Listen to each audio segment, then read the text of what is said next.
గడిచిన దినాన మనం మత్తయి సువార్త 21వ అధ్యాయంలో 17వ వచనం వరకు ఉన్నటువంటి వాక్య భాగాల్ని నేర్చుకోవటం అనేది జరిగింది. అందులో ప్రాముఖ్యంగా యేసు ప్రభుల వారిని ఆటంకపరిచినటువంటి ప్రధాన యాజకులు, శాస్త్రులు వారికి యేసుక్రీస్తు ప్రభుల వారు ఇచ్చినటువంటి జవాబు, వాటి గురించి మనం నేర్చుకోవటం జరిగింది. ఇకపోతే ఈ శాస్త్రులు పరిసయ్యులకు దేవాలయంలో జరిగిస్తున్నటువంటి ఆ వ్యాపారాలు, ఆ దొంగల కార్యాలు అవన్నీ కూడా బాహాటంగా కనబడుతూ ఉన్నా వాటి విషయంలో వాళ్ళు అభ్యంతరపరచలేదు, ఆటంకపరచలేదు. కానీ ఏదైతే దేవునికి మహిమకరమైన కార్యం జరుగుతుందో, చంటి బిడ్డల నోట స్తుతి జరుగుతుందో, దాన్ని ఆటంకపరచాలని వచ్చినటువంటి వాళ్ళు చాలా మంది ఉన్నారు. నిన్నటి దినాన్న మరి యేసు ప్రభుల వారికి స్తుతులు చెల్లించొచ్చా అని ప్రశ్న అడగడం జరిగిందమ్మా. ఇక్కడ చాలా క్లారిటీగా వాళ్ళు చిన్న బిడ్డలే ఏం చేస్తున్నారంటే స్తోత్రము చెప్తున్నారు ప్రభువుకి. ప్రభువే అక్కడ ఉన్నాడు, ఆయన అలా చేయకూడదు, నాకు స్తోత్రం చెప్పటం ఏంటి అని, అలా చేయకూడదు అనే పరిస్థితులు ఉంటే ప్రభువే చెప్పేవాడు. ఎందుకు చెప్పలేదు? అది ప్రవచనం అయ్యా అని చెప్పాడు. ప్రవచన రూపంలో కూడా ప్రభువుకు స్తోత్రం చెల్లించవచ్చు అన్నటువంటి రీతిగా మా రక్షణకై స్తోత్రము అని చెప్పబడినటువంటి మాట, గొర్రెపిల్లకు సింహాసనాసీనుకి మా రక్షణకై స్తోత్రము అని చెప్పబడినటువంటి మాటలు మనం ప్రకటన గ్రంథంలో కూడా చూడగలం. కనుక ప్రియులరా, మరి యేసు ప్రభు యొక్క దైవత్వం విషయంలో చాలా మంది చాలా రకాలైనటువంటి సందేహాలు, సందిగ్ధతల్లోకి వెళ్తున్నారు. అలాంటిది ఎట్టి పరిస్థితుల్లో కూడదు. యేసు ప్రభుల వారి గురించి యెషయా గ్రంథం 9వ అధ్యాయం 6వ వచనంలో ఉన్నటువంటి వివరణలు, బలవంతుడైన దేవుడు యేసు ప్రభుల వారు అని ఆయన గురించి చెప్పినటువంటి ఏదైతే ప్రవచనం చెప్పబడిందో దాని మీద కూడా నేను జేసీసీ మెసేజెస్ అనే యూట్యూబ్ ఛానల్లో మాట్లాడటం జరిగింది. దానిలో కూడా చాలా రకాలైనటువంటి డౌట్స్ క్లారిఫికేషన్ కావటం జరిగింది. కాబట్టి అటువంటి సందేహాలు ఎవరైనా ఉన్నటువంటి వాళ్ళు దయచేసి ఆ సందేశం వినవలసిందిగా నేను మనవి చేస్తున్నాను. ఇకపోతే ఈ దినాన్న మత్తయి సువార్త 21వ అధ్యాయంలో 18, 19 వచనాలు, ఈ 2 వచనాలు మాత్రం మనం ధ్యానం చేయబోతాం. తర్వాత కాలంలో మిగిలినటువంటి వచనాలు ధ్యానిస్తాం. ఉదయమందు పట్టణమునకు మరలా వెలుచుండగా ఆయన ఆకలిగొనెను. అప్పుడు త్రోవ ప్రక్కన ఉన్న ఒక అంజూరపు చెట్టును చూచి దాని యొద్దకు రాగా దాని యందు ఆకులు తప్ప మరేమీ కనబడలేదు. గనుక దానిని చూచి, ఇక మీదట ఎన్నటికి నీవు కాపుకాయ కొందువు గాక అని చెప్పెను. తక్షణమే ఆ అంజూరపు చెట్టు ఎండిపోయెను. ఇది మనకు మత్తయి సువార్తలో మాత్రమే కాకుండా మార్కు సువార్తలో కూడా కనబడుతుంది. మార్కు సువార్తలో 11వ అధ్యాయంలో 12వ వచనం నుండి 14వ వచనం వరకు ఈ సందర్భమే మనకు కనబడుతుంది. అది కూడా మనకు చాలా అవసరం. ఒకసారి మార్కు సువార్త 11వ అధ్యాయము 12వ వచనం నుండి 14వ వచనం వరకు ఉన్నటువంటి విషయాలను జాగ్రత్తగా మనం పరిశీలన చేస్తే, నేను చదువుతున్నాను. మరునాడు వారు బేతనీయ నుండి వెళ్ళుచుండగా ఆయన ఆకలిగొని ఆకులు గల ఒక అంజూరపు చెట్టును దూరము నుండి చూచి దాని మీద ఏమైనాను దొరుకునేమో అని వచ్చెను. దాని వద్దకు వచ్చి చూడగా ఆకులు తప్ప మరేమీ కనబడలేదు. ఏలయనగా అది అంజూరపు పండ్ల కాలము కాదు. అందుకు ఆయన, ఇక మీదట ఎన్నటికి నీ పండ్లు ఎవరునూ తినకుందురుగాక అని చెప్పెను. ఇది ఆయన శిష్యులు వినిరి.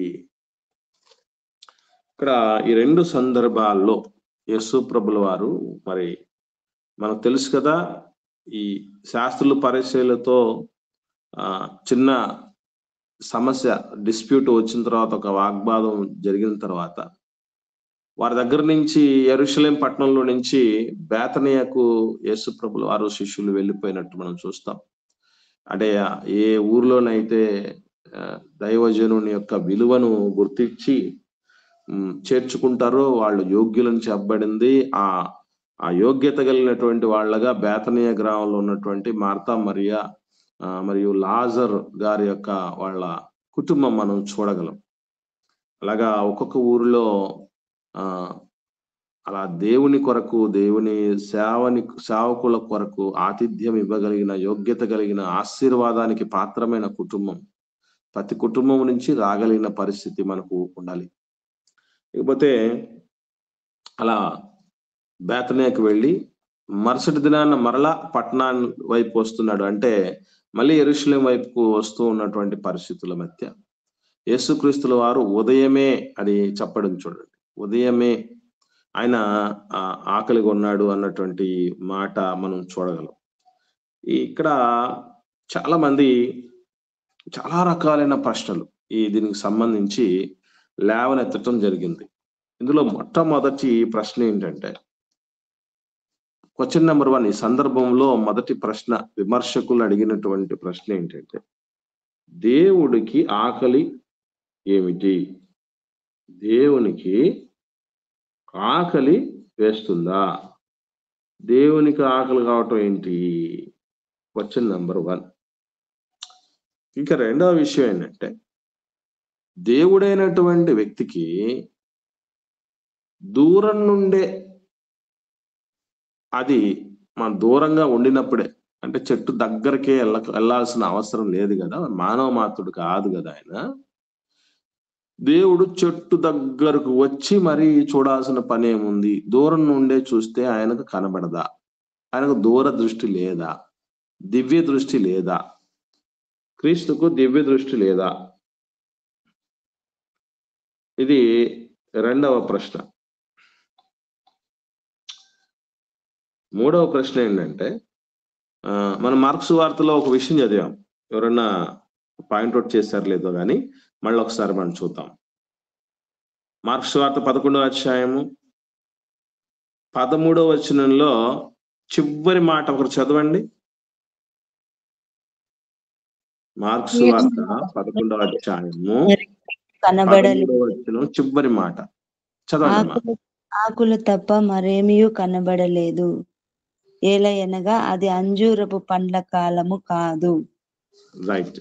ఇప్పుడు ప్రశ్న, మరొక ప్రశ్న ఏంటంటే, పండ్ల కాలము కాదని, అసలు పండ్ల కాలము కానప్పుడు వచ్చి వెతకటం ఏంటి? ఎవరన్నా తెలివి ఉన్నోళ్ళు, కామన్ సెన్స్ ఉన్నోళ్ళు పండ్ల కాలము కానప్పుడు పండ్లు వెతకటం ఏంటి? పండ్ల కాలం కానప్పుడు పండ్లు ఎక్కడ దొరుకుతాయి? అంటే అది ఏ కాలమా, ఎట్టి కాలమా, పండ్ల కాలమా, పండ్లు లేని కాలం, పండ్ల కాలం కానిదా అనేటటువంటి ఈ మినిమం నాలెడ్జ్ కూడా లేనటువంటి వ్యక్తి సాధారణ మానవుడు అని చెప్పడానికి, మానవుల్లో కూడా మేధస్సు కలిగిన వాడని చెప్పుకోవటానికి కూడా అవకాశం లేనుడు కదా. మరి దేవుడని మీరు మాట్లాడుతున్నారు ఏంటి? ఇది ప్రశ్న సంఖ్య 3. 4వది ఏంటంటే, ఇప్పుడు దేవుడైతే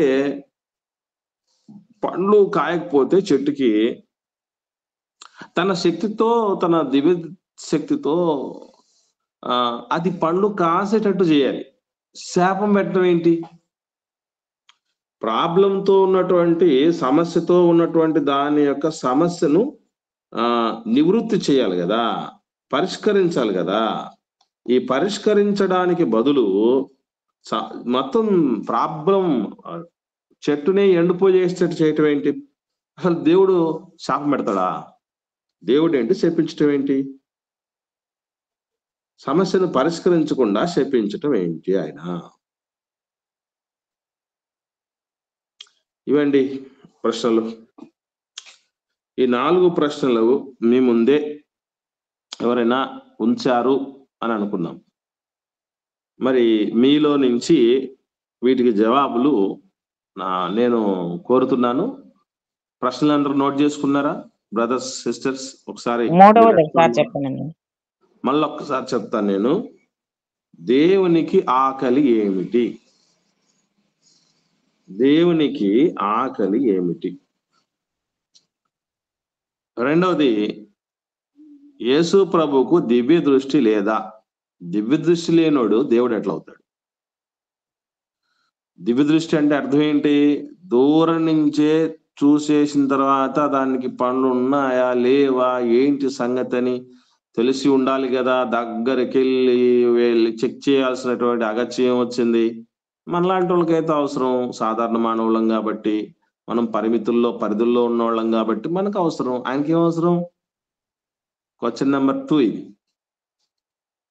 నెంబర్ 3 ఏమిటి అంటే, ఆయన పండ్ల కాలమా కాదా అని తెలియనటువంటి వ్యక్తి దేవుడు ఎట్లా అవుతాడు? పండ్ల కాలము కానప్పుడు వచ్చి పండ్లు ఎతకటం అన్యాయం కదా, అది దుర్మార్గం కదా. ఇది 3వ ప్రశ్న. 4వ ప్రశ్న, సమస్యను, ఇవన్నీ ప్రాబ్లమ్స్ అన్ని ఉన్నాయి అనుకుందాం కాసేపు.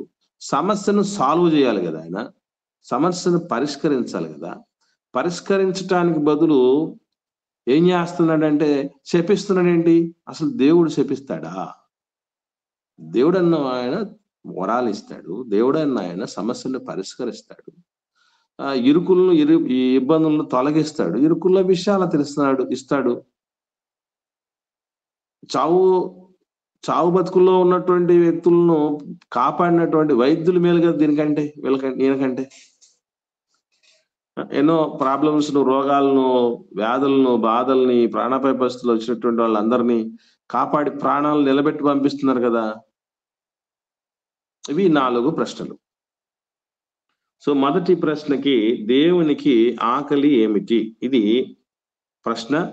దీనికి మీకు ఎవరికైనా జవాబులు తెలిసి ఉంటే తెలిసిన జవాబులు చెప్పండి. ఎవరిని మనం ఇక్కడ బలవంతం అయితే చేసేది లేదు, కానీ తెలిసి ఉంటే చెప్పండి. తెలియకపోతే సైలెంట్ గా ఉండి, లేదు మాకు తెలియదు అని అంటే ఆన్సర్ నేను చెప్తాను, ఇబ్బంది లేదు. వందనాలనా? వందనాలమ్మా, చెప్పండి. ఆయన మానవ శరీరంతో వచ్చినాడు కదన్నా, అందుకు ఆకలి, దప్పిక, నిద్ర అన్నీ ఉంటాయన్న. వెరీ గుడ్ అమ్మా. ఇక్కడ మనం మొదటి ప్రశ్నకు జవాబుగా మీరు గమనించగలిగితే, ప్రపంచానికి ఉన్నటువంటి ఒక రుగ్మత, లోకానికి లేదా విమర్శించే వాళ్లకు ఉన్నటువంటి ఒక రోగం ఏంటి అని ఆలోచన చేస్తే, అంటే ఈ ఆన్సర్లన్నిటికీ ఒక్క జవాబు చెప్పచ్చు సింపుల్ గా. మనం ఎట్లా బ్రతికినా, ఎంత నీతిగా, ఎంత నమ్మకంగా, ఎంత నిప్పులాగా, ఎంత పవిత్రంగా బ్రతికినా, ఎక్కడే కానీ ఒక చిన్న లోపం లేకుండా బ్రతికినా, లోకం ఏం చేస్తుందంటే వంకలు పెడుతుంది. విమర్శించేవాడు, విమర్శకుడు పేరులోనే ఉంది. ఏంటి? విమర్శ. ఇప్పుడు నేను ఒక మాట చెప్తాను, గమనించండి. ఇప్పుడు యేసు ప్రభుల వారు ఆకలే కొనలేదు అనుకోండి, ఆకలే కొనలేదు అనుకుందాం, ఆకలే కాలేదు అనుకో. ఆకలిగా కాకపోవటం, దప్పిక లేకపోవటం, అలసట లేకపోవటం, నిద్ర లేకపోవటం, ఇలాంటివి లేని పరిస్థితిలో ఉన్నాడు అనుకోండి. అప్పుడు లోకం ఏమంటో చెప్పండి?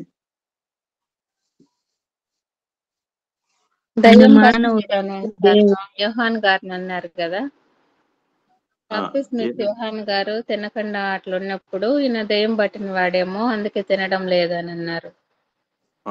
వెరీ గుడ్ అమ్మా. ఇక్కడ తినక త్రాక అంటే అక్కడ అర్థం ఏంటంటే అమ్మా, వాస్తవంగా అందరిలాగా తినట్లేదు అది.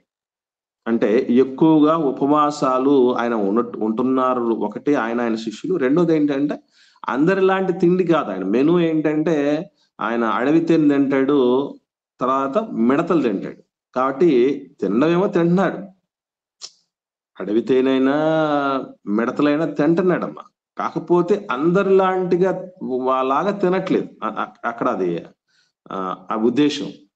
అని వాస్తవం ఏంటంటే, ఇంకా చెప్పాలేనంటే గుర్తుపెట్టుకోండి, ఆయనకి ఏమండి మాలాగా ఆకలి ఉండుంటే ఆ బాధ ఎలా ఉండేదో తెలిసిందండి.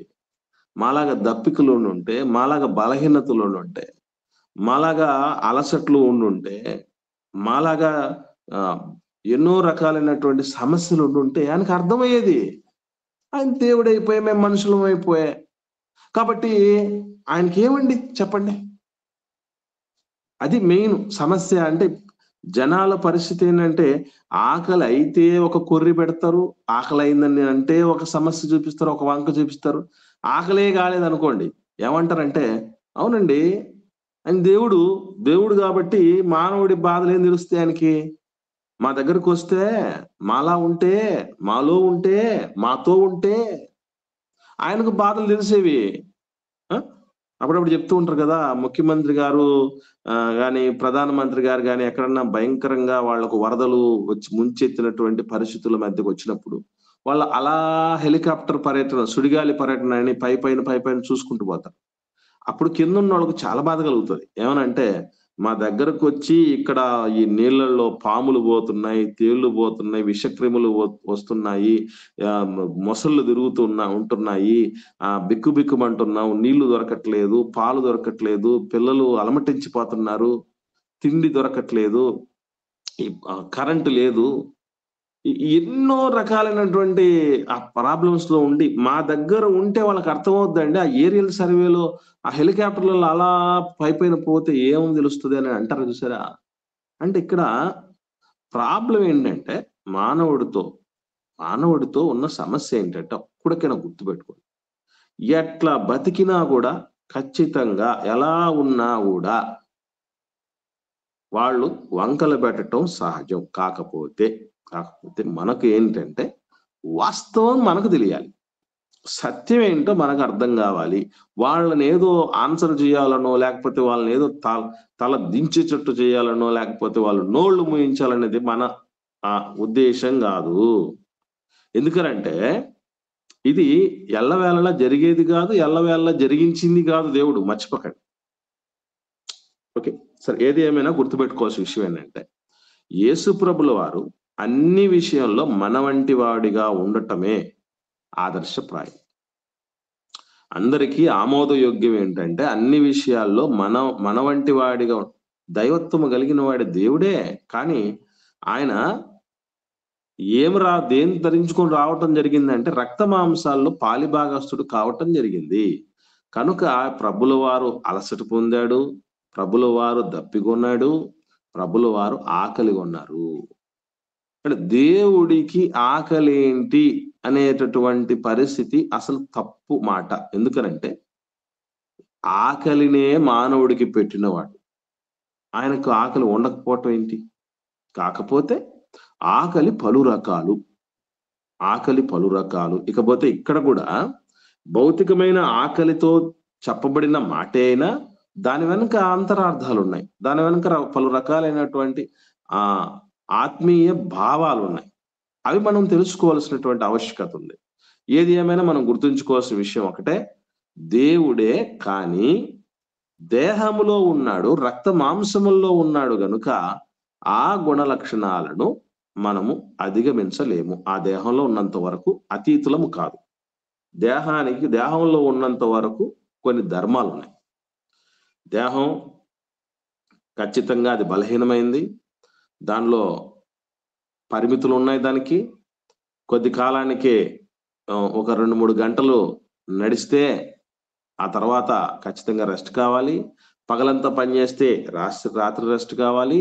ఆకలి అవుతుంది, దప్పికవుతుంది, అలమటిస్తుంది, అలసిపోతుంది. ఇది ఎవ్వరికి, శరీరాన్ని ధరించుకున్న ఏ ఒక్కరికి మినహాయింపు కాదు. కాబట్టి ప్రభుల వారు శరీరంతో వచ్చాడు కనుక ధర్మాన్ని ఏర్పాటు చేసినాడు. ధర్మాన్ని ఆయన పాటించకపోతే ఎట్లాగా? ధర్మాతీతుడు కాదు కదా. 40 రోజులు ఉపవాసం ఉన్న తర్వాత కూడా ఏమైపోయిందని రాయబడింది బైబిల్లో? ఆకలి కొన్నాడు అని రాయబడింది కదా. కాబట్టి ఇది అసలు ఫూలిష్ క్వశ్చన్. ఈ ప్రశ్న అడగటం అనేది ఒక మూర్ఖపు ప్రశ్న. వాస్తవం ఏంటంటే, దేవుడే ఆయన దేహపు ధర్మములో ఉన్నాడు గనక ఆ ధర్మముకి అనుసరించి ఉండాల్సిందే. ఎవరు దాన్ని కూడా సర్పాస్ చేయటానికి లేదు. ఓకే, తర్వాత రెండవ ప్రశ్న, క్రీస్తుకి దివ్య దృష్టి లేదా? ఆయన దూరం నుంచే కనుక్కోవచ్చు కదా, దగ్గరికి ఎందుకు వచ్చాడు? దగ్గరకు వచ్చేంత వరకు ఆయన కనబడలేదంటే ఆయన దివ్య పురుషుడు అని మనం ఎలా చెప్పగలం, అని దేవుడు ఎలా చెప్పగలం అని అంటున్నారు. దీనికి మన ఆన్సర్ ఏమంటారు?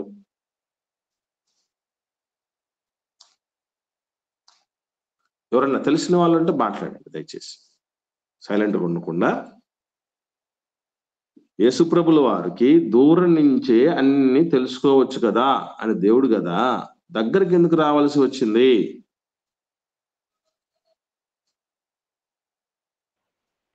మా సైలెంట్ గా ఎవరు ఉండకండి దయచేసి. తెలియకపోతే చెప్పినాయన తమ్ముడు. అంటే ఈ సందర్భం వెనుక ఒక ఆత్మీయంగా దేవుడు ఒక పాఠాన్ని మనకు నేర్పించాలనే ఉద్దేశంతో, అంటే నేను పండ్లను వెతుకుతాను, ఫలాలను నేను వెతుకుతాను. ఓకే తమ్ముడు, అదే వెతకటం అనేటటువంటి ఈ మాట ఏదైతే ఉందో, వెతకటం అనేది ఎవరికి అంటే ఇప్పుడు ఉద్యోగాలకి సంబంధించి పరీక్ష పెడతారు తప్పుడు. గవర్నమెంట్ పరీక్ష పెడుతుంది, మా దగ్గర కొన్ని ఉద్యోగాలు ఉన్నాయి, అర్హులైనటువంటి వాళ్ళు ఎక్కువ మంది ఉన్నారు కాబట్టి వాళ్ళలో ఎవరు అర్హులో తెలుసుకోవడానికి ఎగ్జామ్ పెడుతున్నాం అంటారు. ఎందుకు ఎగ్జామ్ పెడుతుంది గవర్నమెంట్? వాళ్ళకి తెలియదు కాబట్టి, ఎవరు యోగ్యులో, ఎవరు శ్రేష్ఠులో, ఎవరు అర్హులో అనేటటువంటి తెలియదు కాబట్టి ఎగ్జామ్ పెడుతుంది, ఈ వెతుకులాట చేస్తుంది. దేవుడికి తెలియకపోవటం ఏంటి? దేవుడు వెతకటం ఏంటి? మానవ మాత్రులకు సంబంధించిన విషయం కదా అనేది నేను అడుగుతున్న ప్రశ్న. అక్కడ శిష్యులకు మనకు తెలియాలని అట్లా రాయించడం జరిగింది. Okay, right, very good. ఇంకా ఎవరికైనా వేరే ఆన్సర్స్ ఏమన్నా ఉంటే చెప్పండి. ఎవరైనా ఇక్కడ గమనించండి ప్రియులరా, ఒకవేళ యేసుప్రభుల వారు దూరం నుంచే ఆయన ద్రవ్యదృష్టితో దీనికి అసలు పళ్ళే లేవు అనుకొని చెప్పించాడు అనుకుందాం కాసేపు. దూరం నుంచే దీనికి పళ్ళు లేవు నాకు తెలుసు అని చెప్పించేసాడు అనుకుందాం కాసేపు. అప్పుడేమని విమర్శిస్తూ చెప్పండి ప్రపంచం? దేవుడు కదా అందుకే దూరం నుంచే చెప్పేసినాడు లేదని అనుకుంటది ఏమన్నా. అది పాజిటివ్ అమ్మా, అది పాజిటివ్ గా చెప్పినట్టు. చూడకుండానే ఎలా చెప్పగలిగారు? ఏమో చూడాలి కదండి, కనీసం ఎంత దేవుడైతే ఏముంది, ఏమో ఒకటో రెండో ఉండొచ్చు కదా. దగ్గరకు వచ్చి చూస్తే ఆయన సొమ్మేం పోద్ది? చూడకుండానే చెప్పించేస్తారా? అంటే ఇక్కడ మానవుడిది నైజం పరిస్థితి మీరు గమనించండి. దగ్గరికి వెళ్ళి చూస్తేనేమో ఏమంటారు అంటే ఇతనికి దైవత్వం లేదంటారు.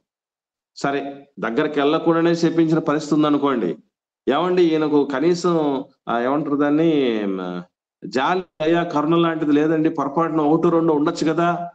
అసలే అది ఆకులతో నిండున్నటువంటిది, ఆకుల మధ్యలో పెందుల్లోనే ఎక్కడో చోట దాక్కుని ఉండొచ్చు కదా. ఆయన దగ్గరకు వచ్చి చూస్తే ఆయన సమయం వద్దండి. ఇదండి వాస్తవంగా యేసు ప్రభుల వారు దగ్గరకు వచ్చి చూడటం అన్నటువంటిది గమనించగలిగితే, ఎలాగైతే దేహంలో ఉండడాన్ని బట్టి ఆయన ఆకలిగా ఉన్నాడో, దేహములో ఉండడాన్ని బట్టి దేహపు కన్నులు కలిగినటువంటి స్థితిలో అది అందున మరలా ఏంటి అంటే, ఈ వాస్తవంగా ఎవరికి కూడా సాధ్యమైనంత మేర సందేహం కలగకుండా ఉండాలి, ప్రశ్న తలెత్తకుండా ఉండాలన్నటువంటి ఉద్దేశంతో ఆయన వెతికినట్టు మనకు కనబడుతుంది. ప్రభుల వారికి మనుషుల ఆంతర్యమే తెలుసు. ఇప్పుడు అప్పుడప్పుడు చెప్తూ ఉంటారు, మనసు లోతు, మనసు మర్మం ఎవడికి తెలియదట. ఎందుకంటే చెట్టులో చేవ, మనిషిలో మర్మం ఎవడికి తెలియదు అని అంటాడు. ఆ చేవ తెలుసుకోవాలంటే, చెట్టులో ఎంత చేవ అని తెలుసుకోవాలంటే దాని నిలువున అది అడ్డంగా నరికితే తప్ప, చూస్తే తప్ప దాంట్లో చేవ ఎంత ఉందో చెప్పలేం. అట్లాగే మనిషిలో మర్మం కూడా అంత సులభంగా చెప్పలేమట. అందుకే అప్పుడప్పుడు చెప్తూ ఉంటారు చాలా మంది, ఇన్నేళ్లుగా నన్ను చూస్తున్నావు, అమ్మ నాన్నలతో ఆ పిల్లలు మాట్లాడతారు, నాకు ఏది ఇష్టం లేదు నీకు తెలీదా అని అంటారు. అట్లాగే భార్య గాని భర్త గాని ఎన్నో సందర్భాల్లో ఇన్నేళ్లుగా నన్ను ఇదే నన్ను అర్థం చేసుకుంది అని అంటారు. అంత సులభం కాదు. కాబట్టి ఇక్కడ మొత్తం ఆంతర్యాలన్నీ ఎరిగినటువంటి వాడు అయినప్పటికీ కూడా ప్రభు అక్కడికి వచ్చి చూస్తున్నాడంటే కేవలం గుర్తుపెట్టుకోవాల్సిన విషయం ఏంటంటే, నిజంగా మనకు కన్ఫర్మ్ అవటానికి కన్ఫర్మేషన్ దేవుడికి అయిపోయింది, ప్రభుకి అయిపోయింది. అది మరి నీకు నాకు తెలియాలంటే ఏం చేయాలి అంటే, దగ్గరకు వచ్చి వెదికి చూడాల్సినటువంటి ఆవశ్యకత ఉంది. అందుకే ఆయన అక్కడికి రావాల్సినటువంటి పరిస్థితి వచ్చింది. తర్వాత క్వశ్చన్ నెంబర్ 3 ఏమిటి అని అంటే, పండ్ల కాలం కాదది. అంజూరపు పండ్ల కాలము కానప్పుడు, పండ్ల కాలం కానప్పుడు పండ్లు ఎక్కడ దొరుకుతాయి? మరి ఆ కామన్ సెన్స్ కూడా లేనటువంటి వ్యక్తి సాధారణ మేధావి అని కూడా చెప్పలేమే, మరి దేవుడు అని ఎలా చెప్పగలం అని అంటున్నారు. దీనికి మన ఆన్సర్ ఏమై ఉంటుంది చెప్పండి, ఎవరైనా తెలిసిన వాళ్ళు చెప్పండి. అంజూరపు చెట్టుకు ఆకులు మొదల్లో ఉంటాయని చెప్పబడిందినా, ఇది ఉంటాయని. ఆకులు ఉంటే పండ్లు ఉన్నట్లు కదా అని చెప్తారునా. ఓకే, మనకు కావాల్సింది లేఖనాధారం కావాలా అక్క? ఇక్కడ గమనించండి, మనం రకరకాలుగా చెప్తారు వాళ్ళు, ఏది వాక్యం మాట్లాడే వాళ్ళు మనం కూడా చూసుంటాం. ఈ క్వశ్చన్ మనకు కూడా వచ్చి చాలా మంది దైవజనులు మాట్లాడుతున్న దాన్ని సెర్చ్ చేసి ఉంటాం. అందులో ఇవే చెప్తారు వాళ్ళు, అదేదో ఆకులు ఉంటాయని చెప్పేసి, ఆ పిందులు ఉంటాయి. ఇవన్నీ మనం గమనించగలిగితే మనకు ప్రమాణం దేవుడి మాట ప్రకారంగా దాన్ని ఎలా అర్థం చేసుకోవాలి అనేది మనకు ముఖ్యం. ఇంకా ఎవరైనా మాట్లాడు. లేఖనాల్లో కూడా ఉంది అంజూరపు చెట్టు గురించి, గుర్తులేదు కానీ, అంటే ఆకులు ఉన్నప్పుడు కాయలు ఉంటాయని. అలాగే అంజూరపు చెట్టుకు 2 రకాల ఫలాలు కాస్తాయంటన్నా. 2 రకాల ఫలాలు అంటే, ఒక ఫలం కాసిన తర్వాత అసలు ఒరిజినల్ ఫలాలు అనేవి వస్తాయి. ఆ సీజన్ వచ్చేసి ఒరిజినల్ ఫలాలు వచ్చే సీజన్ కాదు, కానీ దానికి ముందు వచ్చేటువంటి ఫలాల సీజన్ అన్నమాట. ఒకవేళ అవి లేకపోతే తర్వాత వచ్చేటి కూడా ఉండవు అన్నమాట. తర్వాత ఒరిజినల్ ఫలాలు వస్తాయి కాబట్టి అవే ఉద్దేశంతో. ఓకే తమ్ముడు, రైట్. సో ఇక్కడ మనం గమనించాల్సినటువంటి విషయం ఏంటంటే, చెట్లు అన్నీ కూడా ఒకే రకమైనటువంటి లక్షణాలు కలిగి ఉండవు. మొట్టమొదటి ప్రాథమిక అవగాహన మనం గుర్తుపెట్టుకోవాల్సింది ఏంటంటే, చెట్లు వాటి ఫలాలు. ఇప్పుడు మనం ఇక్కడ ఫలాలు, చెట్లు, ఫలాలు కాయకపోవటం, వీటికి దగ్గర ఉన్నాం కదా. చెట్లు, ఫలాలు అనేటివి ప్రపంచవ్యాప్తంగా ఒకే రకమైనటువంటి గుణ లక్షణాలు కలిగి లేవు. ఆ గుణ లక్షణాలను కూడా అలా పెట్టింది దేవుడే. క్రీస్తే కలిగి ఉన్నది ఏది అంటే, ఆ పక్వము, ఆ పరిపక్వత, ఆ పండ్లు, ఆ కాలము అంతా ఆయన వాళ్ళు వచ్చింది. అయితే ఇక్కడ గమనించాల్సిన విషయం ఏంటంటే, అయినను ప్రభు ఎందుకు ఇలా చేశాడు? మరి అంత తెలిసిన ఆయన కదా, ఆయన మరి దైవం కదా, అలా ఎందుకు చేశాడు అని గమనించగలిగితే, ఇప్పుడు మీకు కొన్ని విషయాలు మీ ముందు పెడతాను. మామిడి పళ్ళు ఎప్పుడు దొరుకుతాయండి? వేసవి కాలంలో. వేసవి కాలం, ఎండాకాలంలో దొరుకుతాయి. ఓకే, అలా పర్టికులర్ కాలంలో మాత్రమే, అంటే కొన్ని ప్రత్యేకమైనటువంటి సీజన్లలో మాత్రమే దొరికే పండ్లు కొన్ని ఉంటాయి. వాటిని సీజనల్ ఫ్రూట్స్ అంటారు.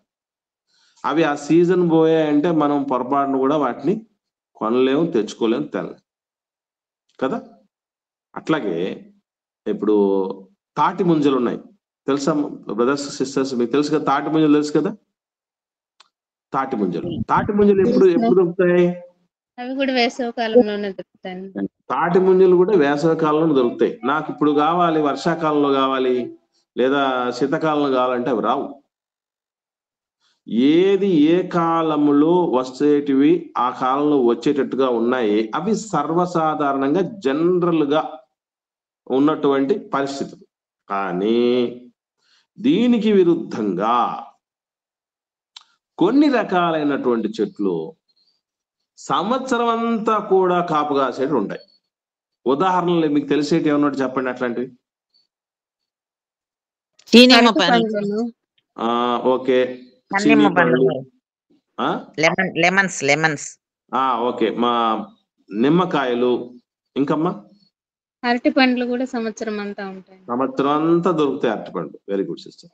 అంటే ఇక్కడ వీటికి సీజన్ తో నిమిత్తం లేదు, సీజన్ తో నిమిత్తం అనేది లేదు. ఖచ్చితంగా అవి సంవత్సరం అంతా పండేవి కొన్ని ఉంటాయి. మూడో రకపు చెట్లు ఎలాంటివంటే సీజన్ టైంలో కాయటంతో పాటు సీజన్ కానప్పుడు ఎక్కువ కాసే చెట్టు కొన్ని ఉంటాయి. అంటే అన్సీజనల్ ఫ్రూట్స్ అంటారు వాటిని. ఇవి సీజన్ లో పండటం కంటే చేతికి అందటం కంటే అన్సీజన్ లో ఎక్కువ పండుతాయి. ఆ కోవలో ఉన్నవే అంజూరపు చెట్లు, అంజూరపు పండ్లు. మీరు ఎలా చెప్పగలరు? How do you say that? ఎలా చెప్పగలం అంటే ఒకసారి చూద్దాం, లేఖనాధారంలోకి వెళ్దాం.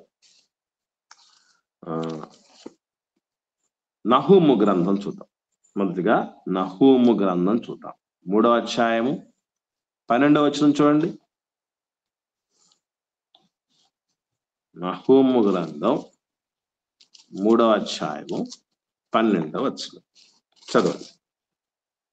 అయితే నీ కోటలన్నీ ఆ కాలపు పండ్లు గల అంజూరపు చెట్టు వలె ఉన్నవి. ఒకడు చూడండి ఏమని చెప్తున్నాడు దేవుడు ఇక్కడ? అకాలపు పండ్లు గల అంజూరపు చెట్లు అన్నాడు. అంటే పండ్లు ఎప్పుడు కాస్తాయి అన్నమాట? అంజూరపు చెట్టుకి అకాలం అంటే సీజన్ కానప్పుడు కూడా. అది సకాలంలో కాదు, అకాలంలో పళ్ళు కాస్తాయి అన్నటువంటి మాటలు మనకి గ్రంథకర్త రాస్తున్న మాటలు బట్టి మీకు గమనించాల్సిన విషయం ఏంటంటే, యూదులు ఇశ్రాయేలీలు అందరూ కూడాను అంజూరపు చెట్లతో అంజూరపు పండ్లతో బాగా పరిచయం ఉన్నాడు. ఎందుకనంటే ఇది ఎలా చెప్పగలం అంటే, ఇశ్రాయేలీలకు దేవుడు వాగ్దానం చేసినటువంటి వాగ్దాన దేశం ఏదైతే ఉందో ఆ దేశాన్ని గురించి దేవుడు మాట్లాడుతూ అందులో ఏం ఉంటాయని చెప్పాడు. ఒకసారి చూద్దాం. ద్వితీయోపదేశకాండం 8వ అధ్యాయం 7-8 వచనాలు చూడండి. ద్వితీయోపదేశకాండం 8వ అధ్యాయము 7-8 వచనాలు.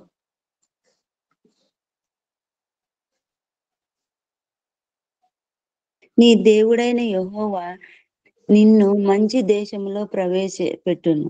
అది నీటి వాగులను, లోయలలో నుండి, కొండలలో నుండి పారు ఊటలను, అగాధ జలము గల దేశము. అది గోధుమలు, యవలు, ద్రాక్ష చెట్లు, అంజూరపు చెట్లు, దానిమ్మ చెట్లను గల దేశము. ఒలీవ నూనెయు తేనెయు గల దేశము.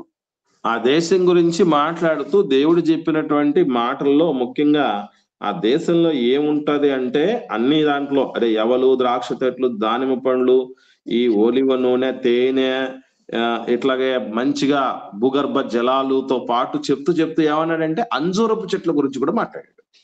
అంటే యెరూషలేము ఏదైతే మనకు పాలస్తీనా దేశం ఏదైతే వాగ్దాన దేశం ఉందో, పాలతెల్లు ప్రవహించేటువంటి దేశం, కనాను దేశం, అది అంజూరపు చెట్ల, అంజూరపు పండ్ల నిలయము.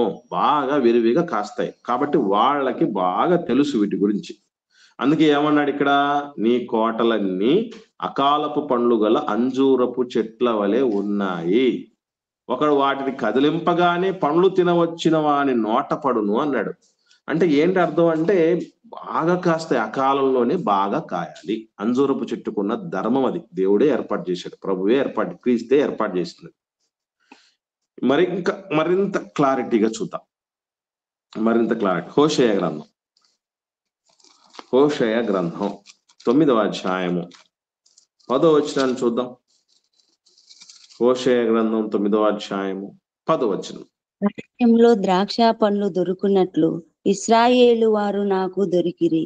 చిగురు పెట్టు కాలమందు అంజూరపు చెట్టు మీద తొలి ఫలము దొరికినట్లు మీ పితరులు నాకు దొరికిరి. ఇక్కడ ఒక మంచి విషయం చెప్తున్నాడు గ్రంథకర్త. ఏం చెప్తున్నాడంటే, చిగురు పెట్టే కాలం అంటే ప్రపంచవ్యాప్తంగా చెట్లన్నీ చిగురుచే కాలం ఏంటో మీకు ఐడియా ఉంది ఎవరికన్నా? వసంతకాలమున.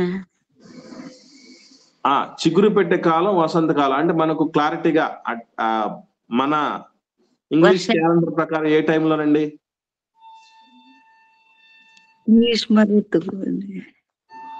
ఇంగ్లీష్ క్యాలెండర్ ప్రకారం అంటే మనకు జనవరిలో వస్తుందా, ఫిబ్రవరిలో వస్తుందా, మార్చిలో వస్తుందా అని అడుగుతున్నా. అది మార్చిలోనే వస్తుంది. మార్చి, ఏప్రిల్. ఫిబ్రవరి నుంచి మొదలు పెట్టుకొని ఫిబ్రవరి మార్చి ఆ టైంలో చిగురు పెట్టే పరిస్థితి వస్తుంది. నిజంగా మనకి అసలు ఆ కాలంలోనే దేవుడు ఎందుకు చిగురు పెట్టించే పరిస్థితి పెడతాడు సర్వసాధారణంగానే చాలా మంది తెలియదు. ఎందుకు మీరు ఐడియా ఉందా? ఎండల కాలం ఎండిపోయి గాలికాలం రాలిపోయి మూడైంటాయినా ఇంకా అప్పుడు చిగురిస్తాయి. గుడ్. ఇంకా ఎండల కాలం రావడానికి ముందు చెట్లని అంటే మన ఎండబారి నుంచి కాపాడడానికి అట్లా పెట్టాడు. వెరీ గుడ్ తమ్ముడు. ఇది ఫస్ట్ మేజర్ రీజన్ ఏంటంటే అసలు ఎండ అనేటటువంటిది దారుణమైనటువంటి రీతిలో మన మీద దాడి చేయబోతుంది. ఆ దాడి నుంచి మానవాళిని రక్షించుట కొరకు చెట్లకు చిగురు పెట్టాలి. ఆ చిగురు వల్ల చాలా మనకి అంటే దానిలో నుంచి మంచిగా మనకు చల్లదనం రావటానికి అవకాశం ఉండేది. ప్లస్ మనకు కావలసినటువంటి ఆక్సిజన్ పొందుకోవడానికి అవకాశం ఉండేది. ఇది దేవుడు బుద్ధి జ్ఞాన బాహుళ్యంతో చేసినటువంటి గొప్ప కార్యం. రైట్. అయినా కూడా ఇక్కడ మనం గుర్తుపెట్టుకోవాల్సింది ఏంటంటే ఇక్కడ సందర్భం అన్ని చెట్లు చిగురుచేటప్పుడట అంజూరపు చెట్టు మాత్రం ఏం చేస్తుందట? తొలి పండు కాస్తుందట. అసలు కాయలు అన్ని చిగుర్చేటువంటి ఆకులు చిగుర్చే కాలంలో తొలి పండు వస్తుందంటే వెరీ వెరీ స్పెషల్ చెట్టు అన్నమాట ఇది. అంటే ఇక్కడ మీరు గమనించండి, చిగురు పెట్టే టైంలో ఆకులు చిగురు పెట్టేటటువంటి టైంలో తొలి ఫలం ఉందంటే అంజూరపు చెట్టుకి ఇప్పుడు బేతనియా నుంచి యెరూషలేముకు వెళుతున్నప్పుడు ఆకులు ఉన్నాయంటే ఖచ్చితంగా ఆ చెట్టుకి ఏముండడానికి అవకాశాలు ఉంటాయి చెప్పండి? ఇప్పుడు పండ్లు ఉండే అవకాశం ఉంది. 100% కదా. ఎందుకనంటే చిగురు పెట్టే టైంలోని తొలి పండు వచ్చిందంటే ఆ చిగురు పోయి ఆకులన్నీ వచ్చేసినప్పుడు పండ్లు చెట్టు నిండా ఉండాల్సిందే. చెట్టు నిండా ఉండాల్సిన పండు ఒక్క పండు లేదండి. చెట్టు నిండా ఆ టైంకి ఉండాల్సింది. అంటే ఎలయనగా అది పండ్లు అంజూరపు పండ్ల కాలం కాదంటే వాస్తవంగా అది మనల్ని ఏదో ఈ ప్రభును పట్టించడానికి ఇరుగును పెట్టడానికి రాయబడిన మాట కాదు. అంజూరపు పండ్ల కాలం కానప్పుడే కాయాల్సింది. అది కాయాల్సిన టైంలోనే ఒక్క పండు కూడా కాయలేదు. కొట్టుపోయిన తర్వాత లేకపోతే ఆ కాయని రోజుల్లో వచ్చి అడిగాడని కాదు అర్థం అక్కడ. ఖచ్చితంగా ఆ టైంలో కాయాల్సిందే, కానీ రాలేదే పండ్లు అని చెప్తున్నటువంటి సందర్భం అది. ఇది మనం గుర్తించాలి. ఓకే. ఇకపోతే ఇది కూడా మనకు జవాబు దొరికేసింది. 4వ ప్రశ్న ఏంటంటే సమస్యను పరిష్కరించకుండా శపించడం ఏంటి? దేవుడు శపించడం ఏంటండి బాబు? దేవుడి దగ్గర మనం ఎందుకు వస్తాం? శాపాలు పొందుకోవడానికి వస్తామా? ఉన్న శాపాలను పోగొట్టుకోవాలని వస్తామా? ఉన్న శాపాలను పోగొట్టేవాడు కదా దేవుడు. దీవెనలు ఇచ్చేవాడు కదా దేవుడు. ఆశీర్వదించేవాడు కదా దేవుడు. ప్రాబ్లం ఏమన్నా ఉంటే ఆయన దివ్యశక్తితో దాన్ని ఏమన్నా ఉంటే ఆ ప్రాబ్లం ను రెక్టిఫై చేసి క్లియర్ చేసి దాన్ని బాగా కాన్సన్ట్రేట్ చేయాలి. దానివల్ల తాను తినొచ్చు, 10 మంది తినొచ్చు, చేయొచ్చు కదా. మరి శపించడం ఎందుకు? ఆన్సర్ చేయండి. తెలిసిన వాళ్ళు మాట్లాడండి.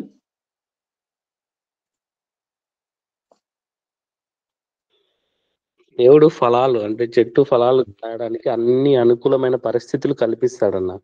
కల్పించిన తర్వాత కూడా అది కాయలేదంటే అది చెట్టు ప్రాబ్లమే కాబట్టి దాన్ని ఇంకా అది బ్రతకడానికి అర్హత లేదు.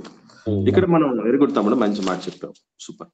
ఇక్కడ మనం గమనించాల్సిన విషయం ఏంటంటే దేవుడు ఏ చెట్టుకైనా ఏ జీవికైనా మానవుడికైనా ఎవరికైనా సంపూర్ణంగా ఫలించటానికి 100% ఫలము రావటానికి ఎన్ని అవకాశాలు కల్పించాలో అన్ని అవకాశాలు కల్పించగలిగిన వాడు. ఇది మనం ఎలా చెప్పగలం? ఒక్కసారి ఆయన కలిగి ఉన్న ఒక ద్రాక్ష తోట గురించి ఒక ఉపమానంగా చెప్తున్నాడు. యెషయా గ్రంథం 5వ అధ్యాయానికి వద్దాం. యెషయా గ్రంథం 5వ అధ్యాయం ప్రారంభం నుంచి నేను చదువుతాను. ఎక్కువ వచనాలు ఉన్నాయి కాబట్టి ఇక్కడ ముందు దేవుడికి ఉన్నటువంటి సెన్స్ మనకు అర్థం కావాలి. చదువుతున్నాను చూడండి. యెషయా గ్రంథం 5వ అధ్యాయం ప్రారంభం నుండి.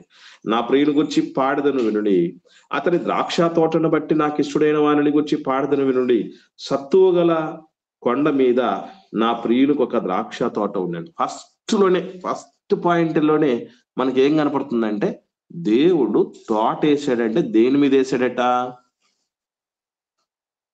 ఏమని చదువుతున్నాం అండి? గమనించారా? భూమి గల కొండ.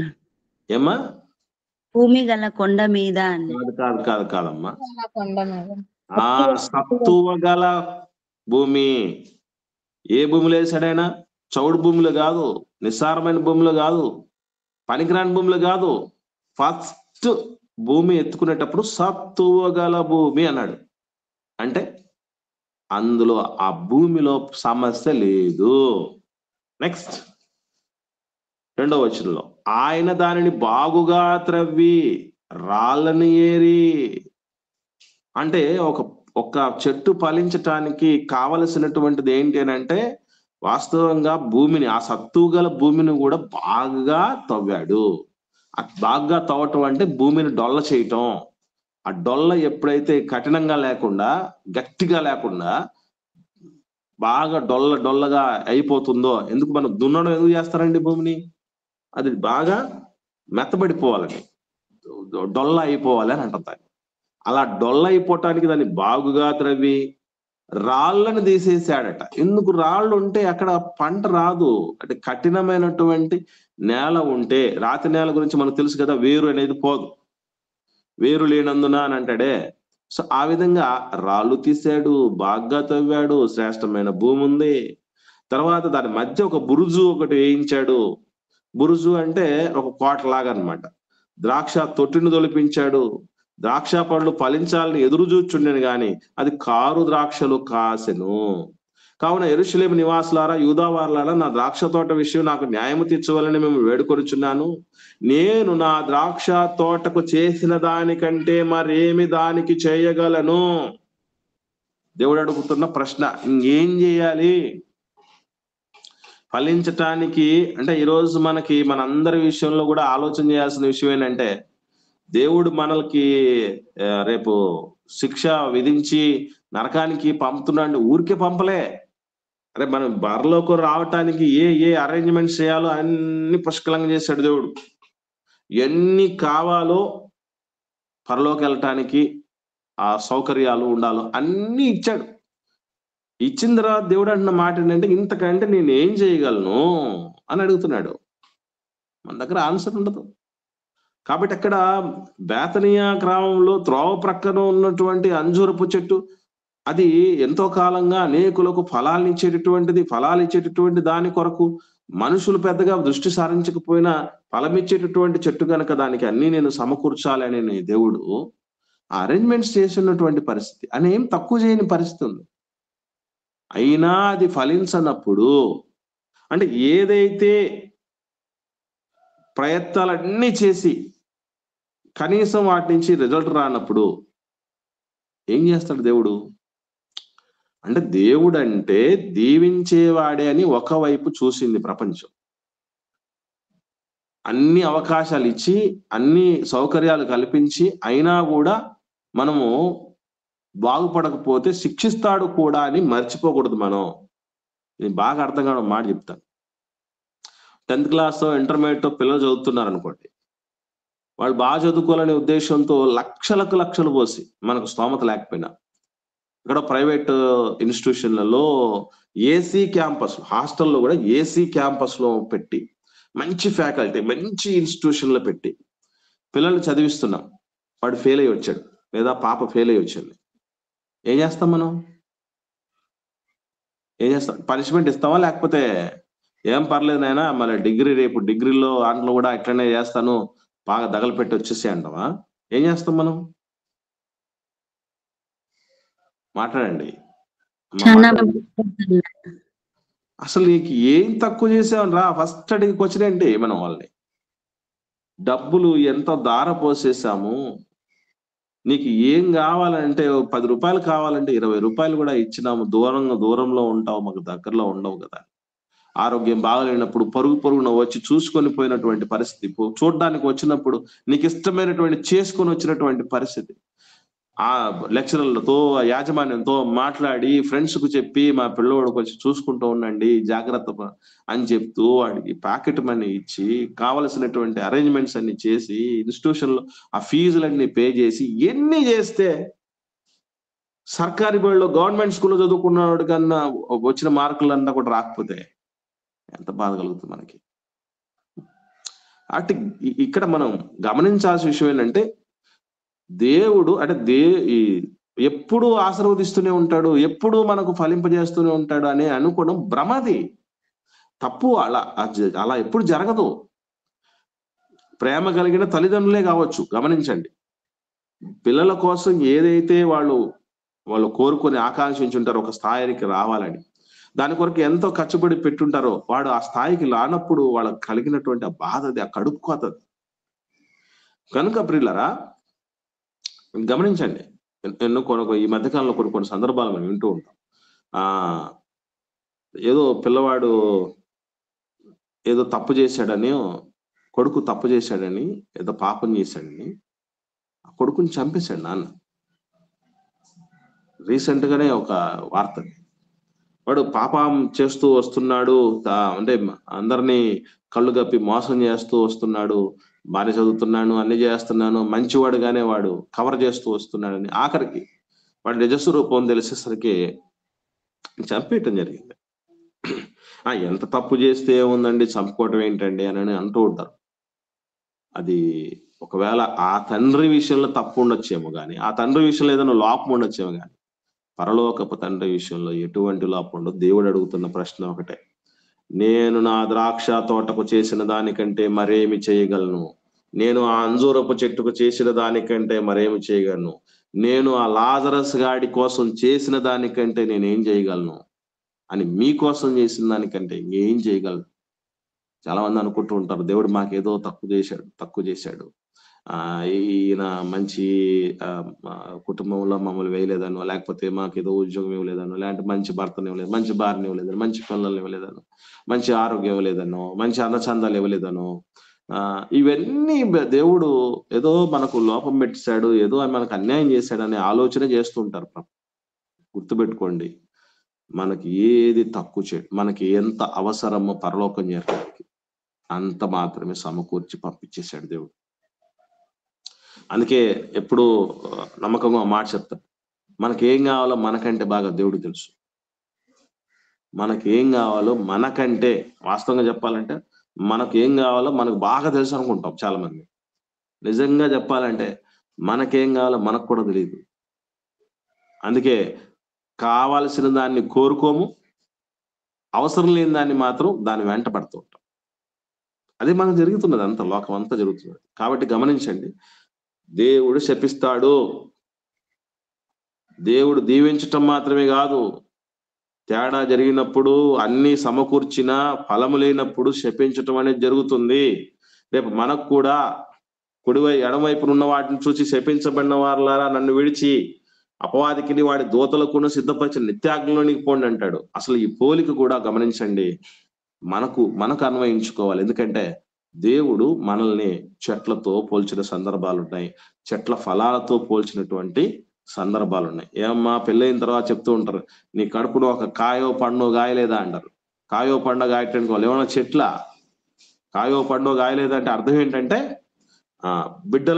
బిడ్డలని గర్భ ఫలం అన్నాడు కదా, ఫలం అంటే అది కూడా ఒక ఫలమే. మనము గాని, మన కడుపును పుట్టిన వాళ్ళు గాని దేవుడు ఆకలి తీరేంతగా. ఎందుకంటే ఒక మాట చెప్తాడండి, ఈ మీకా గ్రంథం చూద్దాం, మాట చూసుకొని మనం ముగించుకుందాం. మీకా గ్రంథం 7వ అధ్యాయము ప్రారంభ 2 వచనాలు. మీకా గ్రంథం 7వ అధ్యాయము ప్రారంభ 2 వచనాలు జాగ్రత్తగా మనం పరిశీలన చేస్తే ఇక్కడ దేవుడు మాట్లాడుతున్న మాట అండి. ఏమంటున్నాడు చూడండి, వేసవి కాలపు పండ్లను ఏరుకున్న తర్వాత, ద్రాక్ష పండ్ల పరిగ ఏరుకున్న తర్వాత ఎలాగుండునో నా స్థితి అలాగే ఉన్నది. అంటే పళ్ళన్నీ ఏరుకున్న తర్వాత ఏం మిగులుతాయి? ఉన్న పళ్ళన్నీ మొత్తం ఊడ్చేస్తే ఆ తర్వాత ఏం మిగులుతాయి? ఏం లేదు అంటూ దేవుడు అంటున్నాడు, నా ప్రాణమునకు ఇష్టమైన ఒక కొత్త అంజూరపు పండ్లైనా లేకపోయాయి. ఎవరి గురించి మాట్లాడుతున్నాడు దేవుడు అనుకుంటే 2వ వచనంలోకి అంటాడు, భక్తుడు దేశంలో లేకపోయిను, జనులలో యథార్థపరుడు ఒకడును లేడు, అందరూ ప్రాణహాని చేయుటకే పొంచి ఉండు వారే, ప్రతి మనుషుడు కిరాతకుడై తన సహోదరుని కొరకు వలనను ఒగ్గును. అంటే దేవుడికి ఇష్టమైనటువంటి అంజూరపు పండు కూడా ఎవరన్నమాట? చెప్పండి. ఆయన యందు విశ్వాసం ఉంచిన వారని అంజూరపు పండు అంటే మనమే మనుషులు. ఆ చెట్టు లోకానికి సాదృశ్యం అయితే ఆ చెట్టున కాసే ప్రతి పండు మనకు సాదృశ్యం. సో మనము ఏ దేవుడైతే అన్ని మనకు సమకూర్చాడో ఆ దేవుడి ఆకలే తీర్చటం అనేది ఎంత గొప్ప భాగ్యం అండి. మీకు బాగా అర్థం కావడం ఒక మాట చెప్తాను. నెలకు ₹1,00,000 జీతం వచ్చేటటువంటి ఉద్యోగాన్ని ఒక ఆయన మనకు ఇప్పించాడు అనుకుందాం. ఎగ్జాంపుల్ చెప్తున్నా మీకు. నెలకు ₹1,00,000 జీతం వచ్చే ఉద్యోగాన్ని ఇప్పించాడు మనకి. ఆయన మన ఇంటికి వచ్చాడండి. ఎట్లా చూసుకుంటాం? బాగా గౌరవించి చూపిస్తుంటాం. అసలు ఆయనకి ఏమేం కావాలో అని అడిగి అడిగి అడిగి మరి కొసరి మరి పెట్టి అన్ని చూసుకుంటాం కదా. ఎందుకంటే ₹1,00,000 నాకు నెలకు జీతం ఇచ్చడానికి ఈయన కారణం అని. దేవుడు ఏమి తక్కువ చేశాడండి మనకు? అసలు అన్ని సమకూర్చాడు, సమస్తమును ధారాళంగా అనుగ్రహించాడట. ధారాళత, దేవుడి దగ్గర ధారాళత ఉంటది. మనం నిజంగా ఆయన దగ్గర నుంచి చాలా పొందుకోలేదు కానీ అర్హత లేకుండా. వాస్తవంగా చెప్పాలంటే ఆయన దగ్గర ధారాళత ఉంటది. అటువంటి ధారాళంగా అనుగ్రహించాడు, ఉచితంగా అనుగ్రహించినటువంటి దేవుడు ఆకలి అన్నప్పుడు మనం ఎలాగ సిద్ధంగా ఉండాలి ఆయన ఆకలి తెచ్చడానికి? అది పరిస్థితి. కాబట్టి అలాంటి స్థితి మనకు లేకుండా పోయింది. యేసు ప్రభుల వారు తెలియక మాత్రం చేసినటువంటి పని అది కానే కాదు. ఆయన అకాలంలోనే పండాల్సినటువంటి పరిస్థితి ఉంది. కానీ ఆయన ఆ టైంలో కూడా అవి పండని పరిస్థితిని బట్టి దాన్ని శపించడం జరిగింది. రేపు మనము కూడా ఫలించని పరిస్థితుల్లో ఉంటే ఖచ్చితంగా మనకు కూడా శిక్ష తప్పదు. కాబట్టి ఇది గుర్తించాలి. ఎవరికైనా ఏమైనా సందేహాలు ఉంటే దయచేసి అడగండి.